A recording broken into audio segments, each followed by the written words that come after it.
சூரியன் 9ல் இருக்கும்போது சூரியன் தான் அரசு கிரகம். அப்படி இருக்கும்போது அவரோட குருவும் ஒரு சேர்ந்திருக்கார்.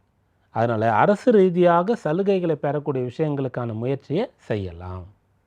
இது உங்களுக்கு பலனை ஏற்படுத்தும். அரசாங்க வேலைக்கு தான் நான் போவேன் அப்படின்னு இருக்கக்கூடியவர்களுக்கு இந்த மாதத்தில் வந்து கொஞ்சம் அனுகூலமானது இருக்கிறது.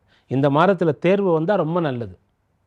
இல்லை தேர்வு எழுதிட்டீங்க, ரிசல்ட் வந்து இப்போ தான் வரணும், அது நல்லது. ரிசல்ட்டும் வந்துருச்சு, ஆனால் வேலை உத்தரவு, நியமன உத்தரவு வரணும், அது அது இப்போ இருக்குது அப்படின்னு சொன்னால் நல்லது.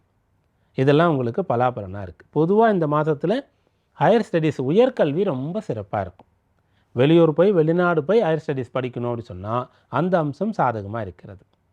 புதன் வந்து கல்விக்கானவர், அவர் ஆட்சி பலம் பெற்றிருக்கார். சூரியன் புதன் சேரும்போது நிபுணத்துவம் பெறலாம், ஒரு பட்டம் பெறலாம், அந்த அம்சம் இருக்கிறது. குருவும் அங்கே இருக்கார். அதனால் கல்வியினால் பெயர் பெறுவது, நீங்கள் படித்த படிப்புக்கு வேலைக்கு நீங்கள் முயற்சிக்காமல் ஒரு அலுவலகம் வந்து தானாக உங்களுக்கு வந்து வேலைக்கு வந்து கூப்பிடுறது, பல இடங்கள்லேருந்து உங்களுக்கு வந்து வேலைக்காக அழைக்கக்கூடிய ஒரு அம்சம் ஏற்படுறது.